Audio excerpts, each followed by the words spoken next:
I wanted you to tell me a little bit more about your time at US West and specifically about serving as steward for Communication Workers of America.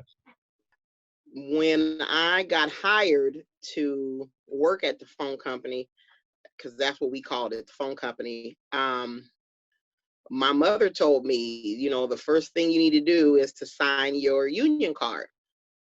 She's like, you got to belong to the union. And my mother was in management. She was in upper management. She's telling me this because she worked there too.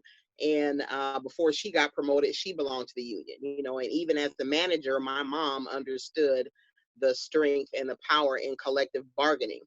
My father worked at Western Electric, which many older people will know, was out there by where Sam's Club is right now. And it was at AT&T and then Avaya for a while. And I think Miller Lumber owns the building now. But anyway, before he got promoted, he belonged to a union. My grandfather was a musician. And in the 70s, he was the treasurer for the Omaha Musicians Union. My nephew is a plumber, and he belongs to a union. So my family has been union strong, ever since I can remember. So of course I joined the union, and my entire 22-year career I was there, I was a union member, and understood the value and the importance that unions bring to the job market. They're there to protect workers. Unions get a bad rap sometimes. However, if you look at pay for employees as unions have lost their power, gradually, the pay for workers has gone down. And the pay that union workers got also increased the pay of managers, and it increased the pay, of non-union jobs. And again, if you look at how much workers make as unions have lost their power and union jobs have gone away, the pay that we make as workers has also gone down. For example, the job that I did with, it's called CenturyLink now, but when I was there, it was called Quest Communications. The job that I had when I left, I made a nice sum of money. And as they hire new employees, they don't make that same money that I did. They start you off a lot lower, and you never make that maximum amount that I did. And the benefits aren't like the people that are still there, that were they're separate contracts that they have for people that are there, have been there for years, and those new folks. So with the union, I got to learn the value of collective bargaining. I got to learn the value of equity. That's something that's missing in our country, is equity.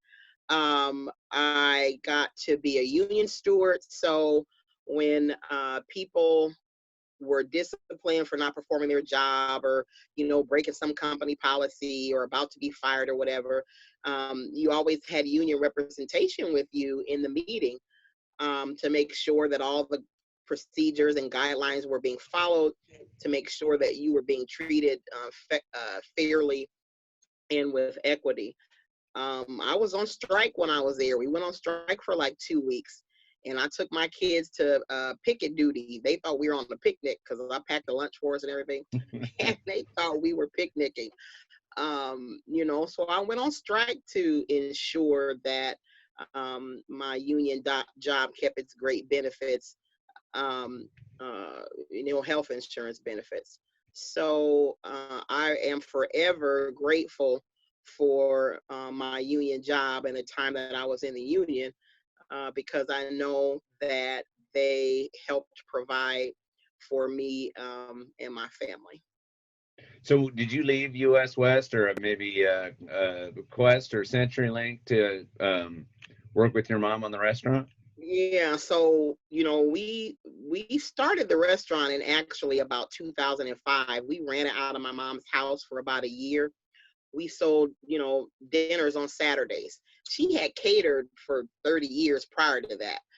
But she said she wanted to open up a restaurant, and I told her, well, do like the rappers do, and we're going to start selling, they sell CDs out of their car.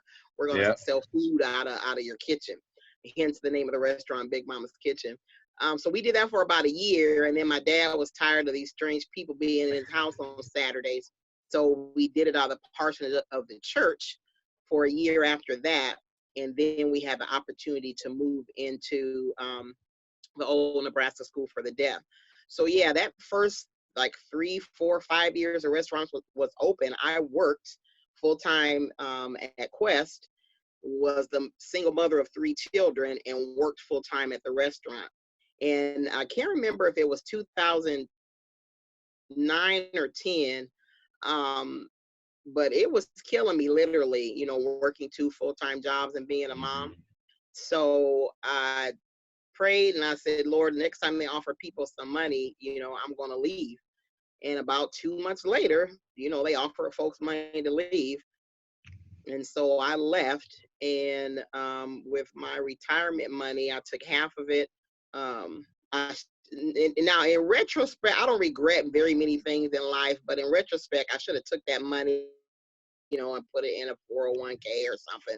But I took half of it and used half, invested into the business my mom and I had started. And I took the other half and lived off of it, you know, because the restaurant hadn't been open that long and my mom couldn't afford to pay me. And so yeah, and I haven't looked back. I don't regret that decision. You know, I needed to be at the restaurant, you know, full time anyway, and needed to spend more time with my kids because they were still all in school at that time. You know, and the rest is history. So let me ask you this: have you ever thought about running for office before now? I have. I have always wanted to run for public office. When I was little, you know, I've always been kind of a leader and the person that, you know, defended the kid that was getting beat up in the neighborhood, you know, or picked on, or if there was a new kid that came to school, I was the one that invited you to sit at our table, or um, even in my older days, you know, if you hung out with me back in the day, you know, if you were a stranger sitting by yourself somewhere, I'd tell you to come and join my group. Have always been a defender of people. And when I was a little girl, my grandmother on my father's side, who I'm named after, her name is Gladys L. Harrison. And her and my Aunt Mary Ellen, who is still alive, she's 86 or 88 years old, they used to tell me all the time, Gladys, you're going to be the next Barbara Jordan. And they would say that, you know, because of my personality and how well spoken I was and things like that. But because of the way that my life, of the choices that I made, I just never thought that running for office would be an option for me, because I had kids really young, and I didn't finish college. You know, I just didn't take that, you know, path that most politicians do. I'm not a 5-star general. I'm not a millionaire businessman. Um, However, in 2016, when our current president was elected, that's when I started thinking again, we need people to represent us who are real people, who have real problems and experience life for real. And I'm not saying Donald Trump doesn't, or the billionaire businessman doesn't, who's in Congress, or the 5-star general who's in Congress doesn't experience real life, but their real life is just very different from most of us. And then in 2018, when so many women across the country ran for Congress and won, you know, that really piqued my interest. And then last year, you know, I started thinking about it in like April. And what made me say yes is I was at work. I was delivering food on a catering job. And I was listening to a commentary about all the awful things that the president had said about Elijah Cummings in Baltimore.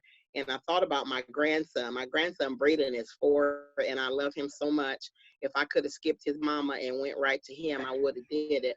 But anyway, I was thinking about Braden and how in, you know, 10 or 11 years, he's going to be writing a term paper, you know, a report about this part of our history. And just like me, when I was 10, 11, 12, and had to write papers about the civil rights movement. I went and asked my mom and dad and my grandparents what you did. How did you get involved? What did you do? And Braden's going to ask me these things. And I want to have an answer for him. And my answer will be, you know, Braden, I ran for Congress to go and represent the everyday person because our government has forgot about us. And that's what I want to do. And that's why I'm running. So that my grandson and your grandson and our daughters and sons will be able to have the same opportunities that we did. When I graduated from high school, you know, I worked a couple of jobs, but by the time I was 20, 21, you know, I got to work at the phone company and was able, I mean, I wasn't rich, but I was able to live. You know, I was able to work one job and to be able to pay my rent and my utilities. Now, it wasn't easy, but now it's hard. You got to work a couple of jobs, you know, you got to work 2 12-hour jobs, you know, just to get a 24-hour job. And, you know, businesses just don't offer the benefits that they used to. And it's hard for everyday working folks. And that's who I want to go and represent. And much of the legislation that comes out of Washington leans towards special interest groups and big business. And we can see this play out during this coronavirus, you know, and how they handle the CARES Act and that money going to millions of dollars to businesses that, yeah, you could get it, but do you really need it? While small businesses like ours, you know, had trouble getting it, you know. Now, thank God, you know, Big Mamas, we did get, you know, the PPP money, and that's how we're reopening, because Okay. I've got money to pay people. That's one less. Is that in the first round? We did get it from the first round. I'm completely, I wouldn't say I'm surprised because I put much prayer to it, but yes, we did. But I know other businesses, huh? Where do you bank? First National Bank. And I will be, you know what? I was just having a conversation a little bit ago with someone, and I told them I can remember when, before we opened up the restaurant, and my mom was taking some entrepreneurial classes at OSBN, and she would come and share with me what she learned. And say hi, Braden. That's Braden right there. Say hi, Braden. You got to step into the camera. Yeah. There you go. Okay, bye. See you later. Make sure you shut the door. But I can remember the things that my mom would come back and share, you know, that we got to have a relationship with the bank, and we got to make sure we keep good books. You know, we got to make sure we have an accountant. We got to make sure that we have a lawyer. And when we opened up the restaurant, you know, we made sure that we had all of those things. So yeah, our PPP loan was through First National Bank. I noticed on March 8th, that's when I noticed that our sales started to go down. It was a Monday. And by that Sunday, we'd only made $100 all day. And by that Monday, we made $90. And I laid everybody off that Monday because I knew that it wasn't going to get any better. And the bank was the first person I called. The second thing I did after I laid everybody off, I called the bank. You know, because we have a loan with First National Bank, and I'm like, look, I'm not gonna be able to make I'm telling you now, I'm not gonna be able to make my loan payment. And they've been very, very good to Big Mamas, and and we have a wonderful relationship. And you know, they were great, you know, all along the way. You know, however, the other businesses that I know that didn't get it this first round, you know, they've been in business a long time, you know, and they had the bankers. And again, this money went to companies that shouldn't have got it first. You know, if I was in Washington, had I been there for this, I would have made sure that part of that the voice of the small business owner, you know, we wouldn't have got overlooked. That money should have went to the true mom and pop small businesses, because we are the first business that'll go out of business because of this. And then there's ripple effects. You know, for example, I have a friend, her son-in-law works for Toast, and Toast does POS systems for, Yeah. restaurants and retail. And because all of these restaurants closed across the country, or permanently or temporarily due to COVID-19, they lost customers, and they're a mid-scale small business, but they had to lay employees off. So to me, this was done backwards. That money should have went to the small mom and pop places first, right? Because we keep so many larger businesses going. And if I was in Congress, I would have done everything that I could to make sure that that's what would have happened. And again, that's why I'm running, because there aren't a lot of people like me and like you representing us in Congress who are still connected to the struggles and the problems and the circumstances of just living everyday life. And I'm not just talking about poor people, talking about the middle class, I'm talking about the working class, and I'm talking about poor people. There are some common struggles that we all have. I don't care what zip code you're in. I don't care what color you are, or who you love, or what religion you are. There are some common issues that we all have, whether you're in a rural area or an urban area. There are some common issues that we all have, like healthcare, like how much we pay in taxes, like jobs and the minimum wage. There are some things that unite us and bring us together that are concerns for everybody. And that's why I'm running. Okay, let To me ask you bring this.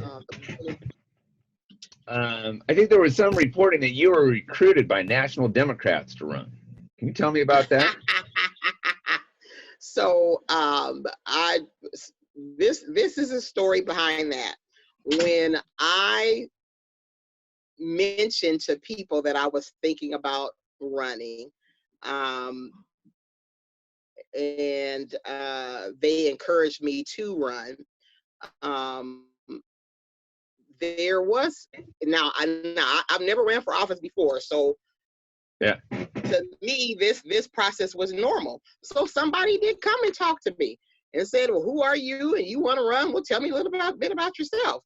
And I thought this was the process for everybody, and that was the extent of that. Yeah. Okay.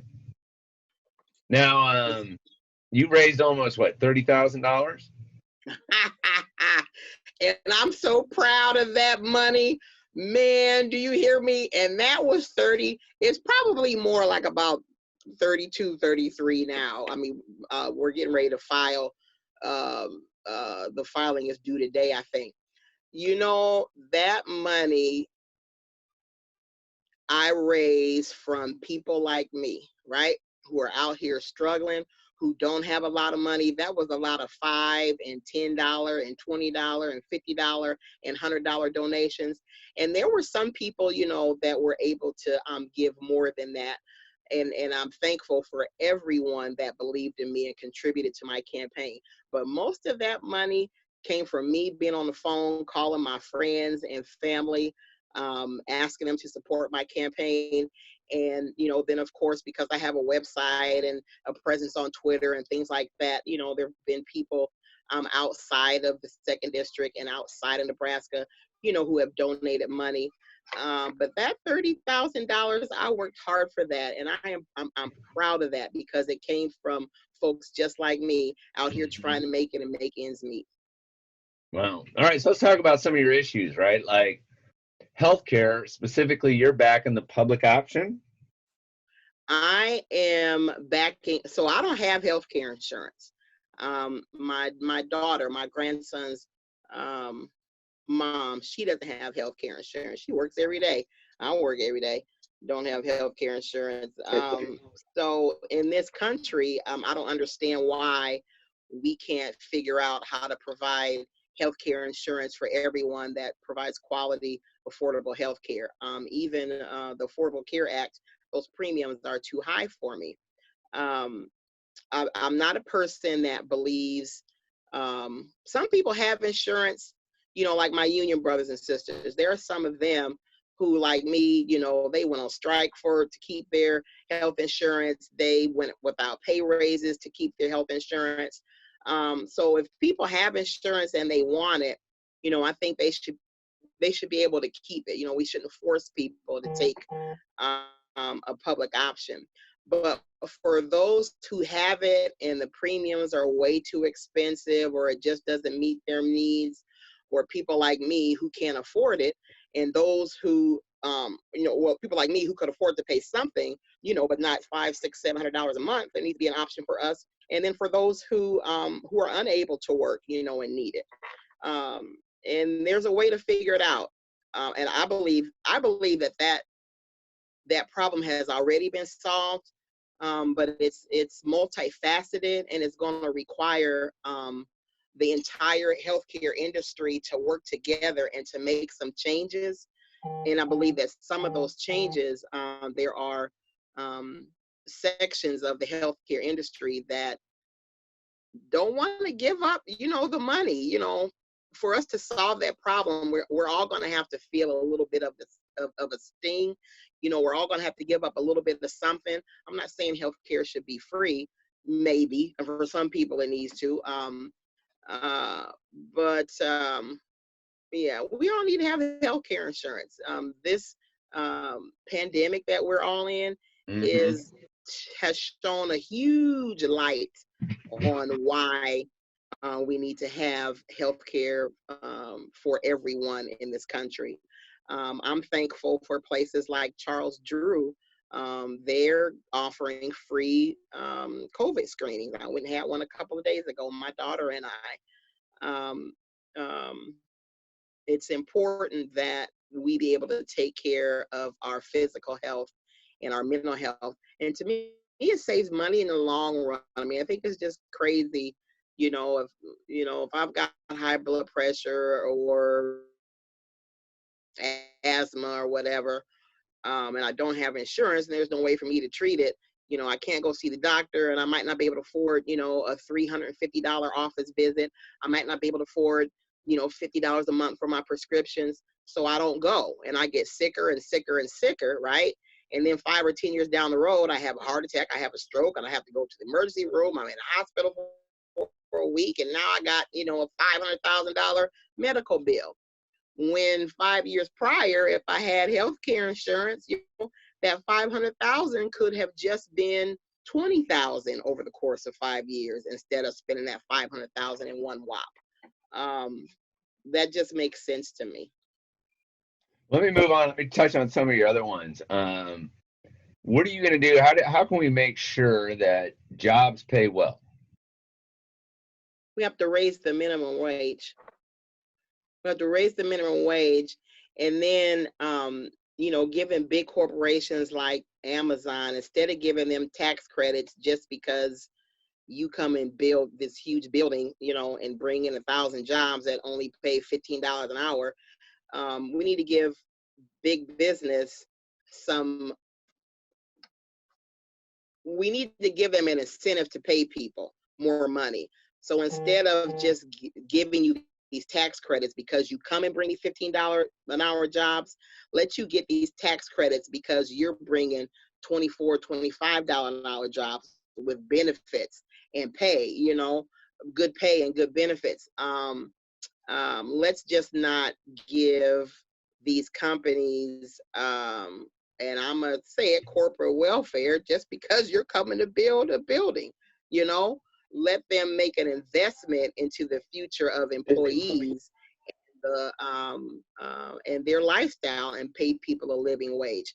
And again, we have to raise the minimum wage. Again, the pandemic has shown us how many people do not have money saved up to live for a month if you lose your job. You know, and a lot of people didn't understand that even before this, there were people that were having problems feeding their families. And I'm talking about working people. And now that these working people aren't working, you know, if you're in like the hotel service industry. There's my son again. Or the shy one. You know, or if you're in the restaurant business, it has shown a light on the need for us to to increase the minimum wage, and then do more to protect all workers. Yeah. I mean, you run a small business, right? And, a lot of folks say, how can small business handle the minimum wage? What do you say to those folks? Again, if we really want to solve some of the problems that we have in this country, all of us are going to need to feel a little bit of a sting. So if I could, now there are some studies, like in Seattle, in Washington, they raised the minimum wage, and of course restaurants had to raise their prices, and people still come out and eat. But I am one to believe that there's a little bit of a sting that we're all going to have to feel in order to solve some of our problems. So if my food costs could go down some, then I can pay people more. If I get more people to come into the restaurant, I can pay people more. That's where I am on that. One of the things you talk about too is making homes affordable. How can we help make homes affordable for folks to buy again? We need to think more collectively. We need to spend a little more. Here's where I'm going with this. So another thing the coronavirus has shown us is that we really need to get back to making some of the things that we need. Right now, most of the things that we buy, we're dependent upon other countries to provide us to it.